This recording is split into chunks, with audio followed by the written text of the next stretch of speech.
the Royal Daily Tea YouTube channel. Please be advised all of my videos are for entertainment purposes only, based 100% on my own opinion, my own theories, and my own research. All of my information can be found on the public domain and falls under the fair use guidelines.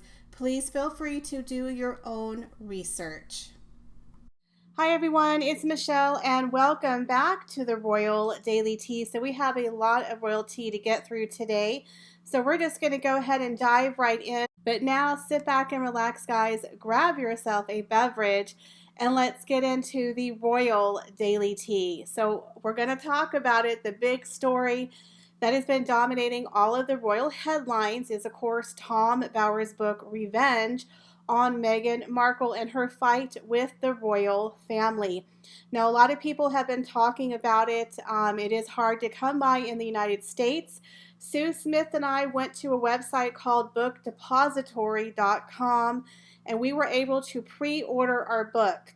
Now, the book does not drop officially until the 21st of July, but it's going to the UK first. So people in America, we're going to be on a little bit longer of a waiting list. Now, I honestly don't know when it's going to ship out. They have not released that information. Hopefully it will be soon, but again, I just pre-ordered my book. So if you're looking to pre-order the book, it is not available on Amazon or in your Kindle, but you can definitely try the bookdepository.com. Again, I cannot guarantee you when your book is going to arrive. They haven't even told me yet, but I'm really, really excited. So they released a few extracts from his book in the Times newspaper ahead of his publication. So I have not seen the full excerpts, but I've heard several pieces about it. So we're just going to talk about some of the main bullet points and the stories that have come out. I kind of want to reserve my main review until after I actually read the book. We all knew that Tom Bower was going to do a very thorough investigation into her background, a very big deep dive. So here she is trying to scrub the internet, but it's too late, sweetheart. He's already been digging up your skeletons, and boy, does she have a lot of them. So the very first story we're going to talk about is the infamous Vanity Fair interview that Meghan dropped where they said she's just wild about Harry. Now I have to tell you, I remember when this came out and my mouth hit the floor. I was shocked, because you've never seen a royal girlfriend give an interview, be on the cover of a magazine talking openly about their relationship. Now, I had barely knew who Meghan Markle was. I know she was the cable actress on the show Suits. I had heard of the show Suits. It was one of those things where I thought, oh, one of these days I'm going to watch that show, but I never got around to it because it was on the USA Network, not really a top programming network in America, and I just never got around to watching it. So I kind of, after I Googled to find out who she was, I was like, oh, okay, she's on Suits. Now, Suits was a successful show for that network. It got around 1.2 million views per episode, which sounds like a lot of views, but if you compare it to shows like Friends, who were getting 25 to 30 million views per episode, 1.2 million doesn't seem that great. In the land of television, it was not a top tier show. It wasn't on a main network. It was on a it was on a cable access network where if you didn't have cable, you weren't able to watch it. So again, Meghan Markle was not a household name. She was not a big celebrity, but she was on a hit show that did have an audience, but again, it wasn't a huge audience. So back in 2017, she hired Sunshine Sachs, apparently. I don't know how, but she hired this PR firm that she currently has today, and they helped to get her on Vanity Fair. Now, the interesting thing about her being on Vanity Fair was, one, she was not able to get on Vanity Fair until she was dating Prince Harry. No matter what she said, nobody was interested in putting Meghan Rachel or Rachel Meghan Markle from Suits on the cover of Vanity Fair. No one knew who she was. Again, this was in Canada. They didn't know who she was. So they tapped the Vanity Fair journalist to go down and interview Meghan, and his name was Sam Kashner. Now, apparently, according to him, when he was assigned this job, he didn't know who she was, but he was told he had to go down and interview her. So he went down and interviewed her back in 2017. So when he interviewed her, he immediately thought that she was basically trying to snow him. That when he walked in her apartment, she had pictures of herself plastered all over the wall. She had books stacked of like London everywhere. Remember, this is a girl who knew nothing about British culture. She didn't know anything about the royal family, never got any training, didn't know the anthem, yet is living in the Commonwealth in Canada and has all these books on London. So he felt like it was very orchestrated, kind of like she didn't really read the book. She just kind of had them out so he would notice them. He felt it was very manipulated, the situation. She cooked for him. She was very friendly, very flirty. He just got the impression that she was trying to like win him over with her little personality, but he could kind of see through her, and he was kind of uncomfortable with her. So he was told ahead of time they would not talk about Harry, that they were to focus on her philanthropy, and her charity work. And so this is where she told him the story of how she, was the Catholic schoolgirl, and she was raised on the set of Married with Children because her dad was the lighting director. And she's like, oh, it was a really interesting childhood to be in a Catholic schoolgirl uniform on this TV set of this TV show that was very crass. And it turns out that her dad even said it was her Friday afternoon treat, that she only went on Fridays. She made it seem like she was there every day of the week, that she practically grew up there behind the scenes, which was a complete exaggeration of the truth. I mean, does Meghan exaggerate? I mean, is that shocking? Yeah, so he completely caught her in a lie. Then she tells him the Procter & Gamble story of how she was a feminist at 11 years old. Now let's backtrack. At 11 years old, most of them don't even know what the word feminist is. You're playing with Barbies or My Little Pony or whatever it is that 11-year-olds do at the time. But I guarantee you not very many 11-year-olds know what a feminist is. To be honest with you, I probably had to Google it a couple years ago. What means I like women empowerment or something. I couldn't even tell you the exact definition myself, and I'm over 40.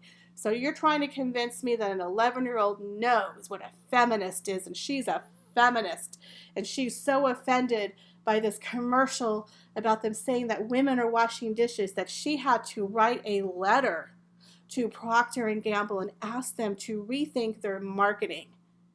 Does anyone believe that an 11-year-old, their own thought process, come up with the idea to do this?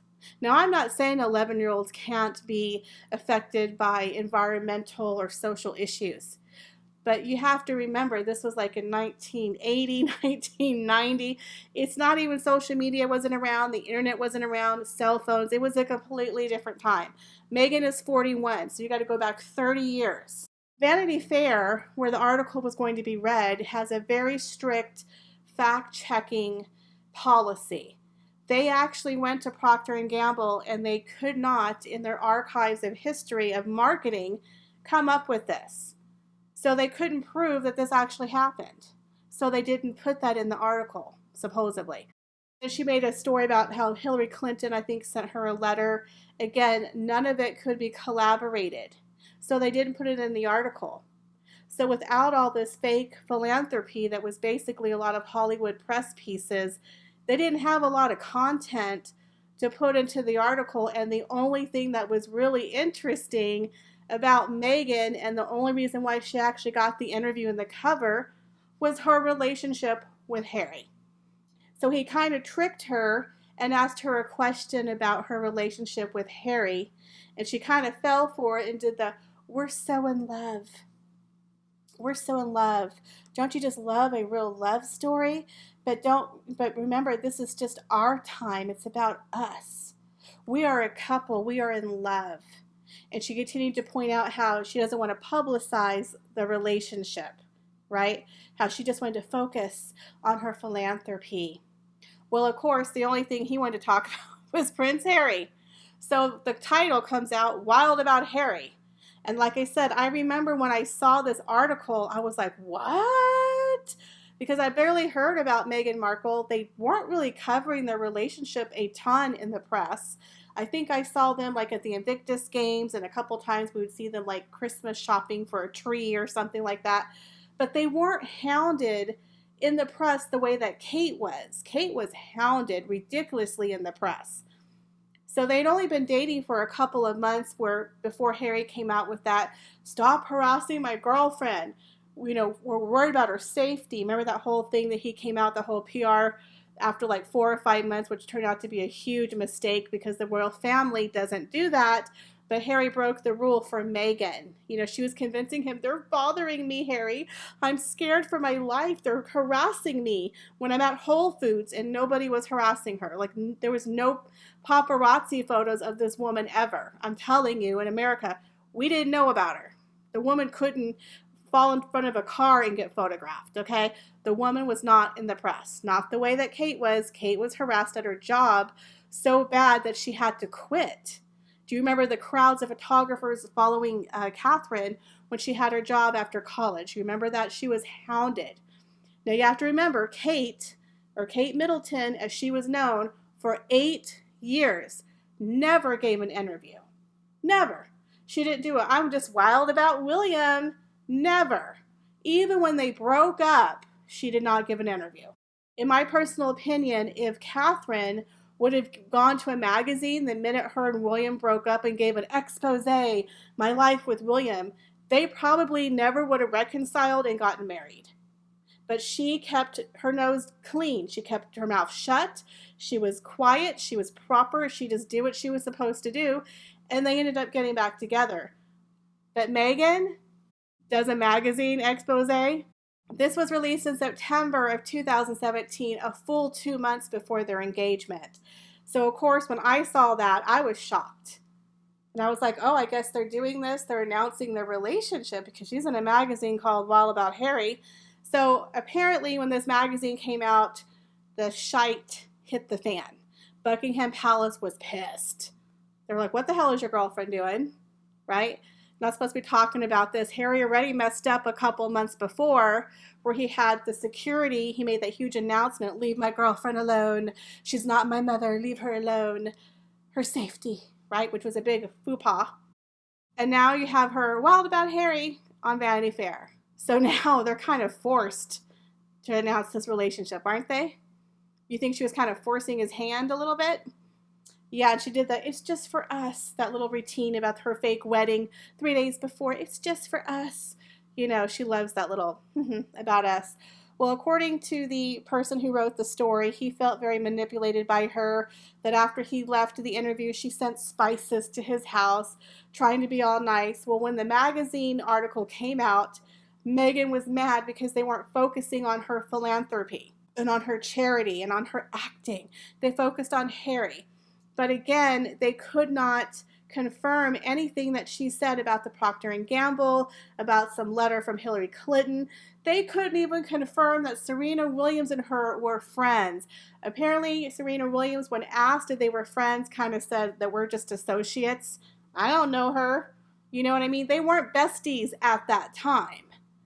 This is 2017. This is pre-wedding. This is pre-making Meghan worth talking to. At this point, she was a micro celebrity.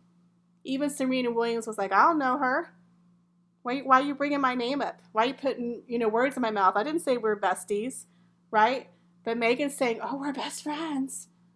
And I remember this because I remember Serena Williams even said on tape, oh yeah, Meghan Markle and I, we're best friends. And she literally laughed and rolled her eyes.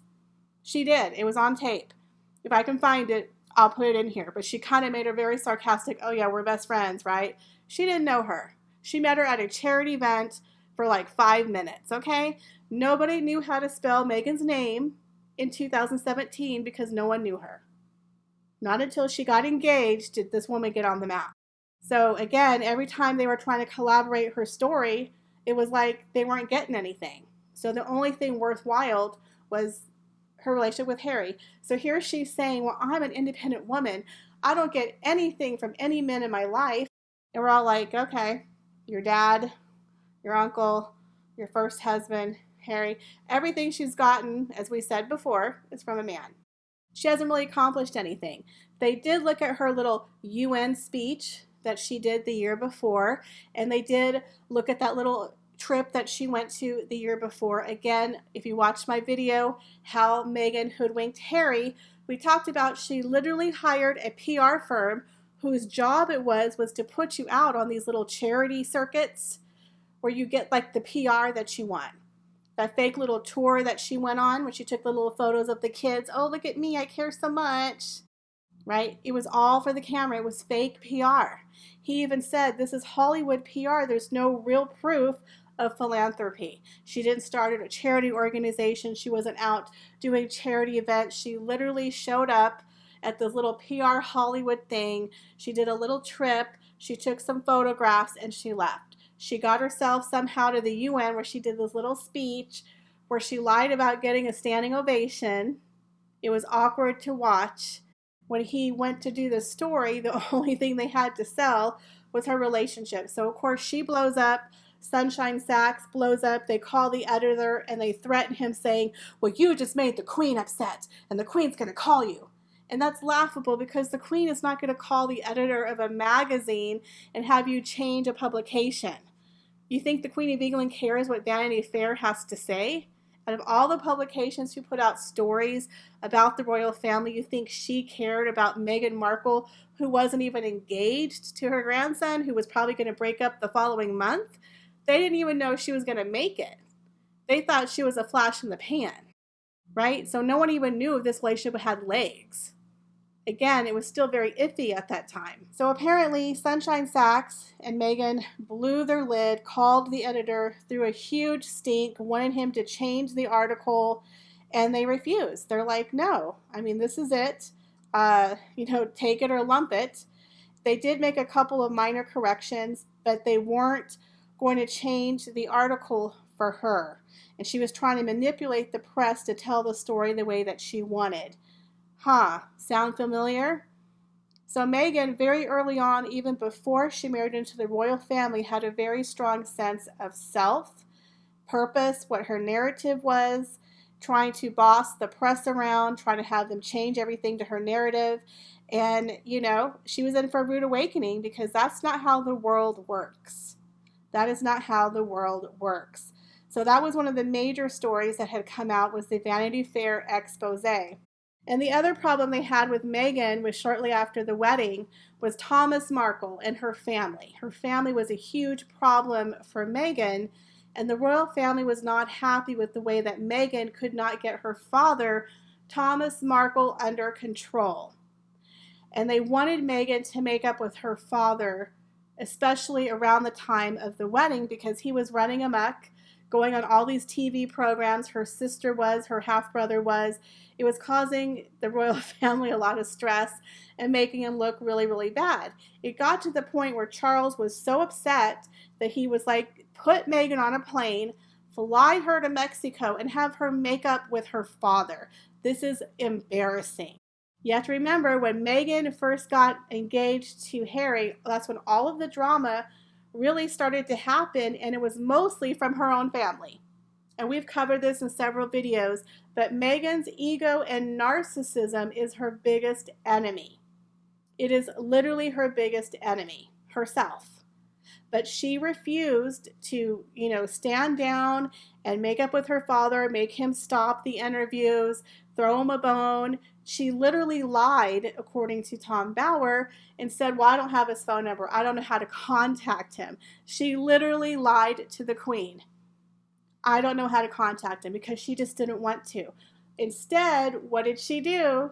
She was like, I want to get my point across, so I'm going to write my letter to my daddy, and I'm going to pull on the heartstrings of America and explain my point. So remember the whole infamous letter. That was in the end of 2018, guys. That was literally months after their wedding. This was right out the gate. She was already causing problems, working with Omid Scobie on the book, writing the letter for Dear Daddy, pulling on the heartstrings. Remember, because they had all that drama right before the wedding?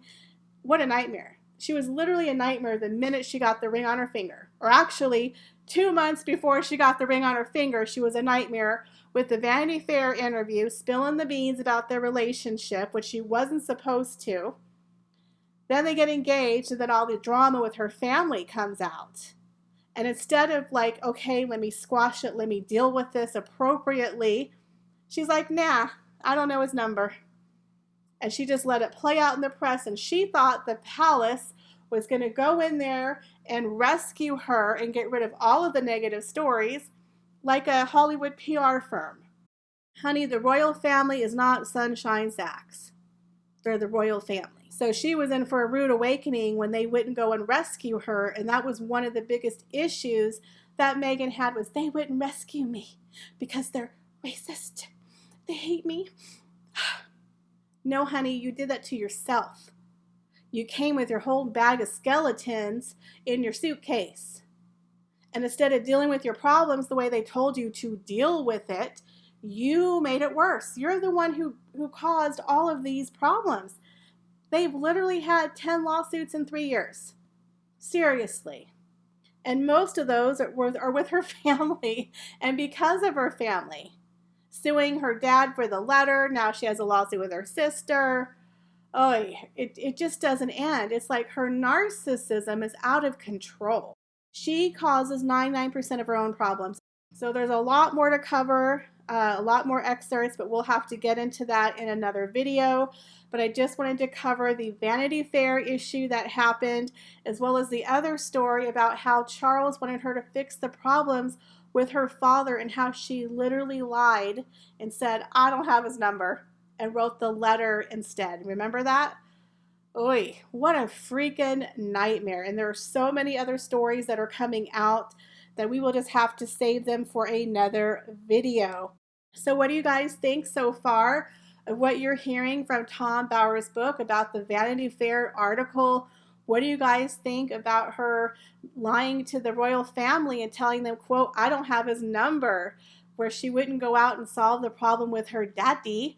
Leave me your comments, guys, down below. As always, I appreciate each and every one of you, and thank you so much for stopping by my channel.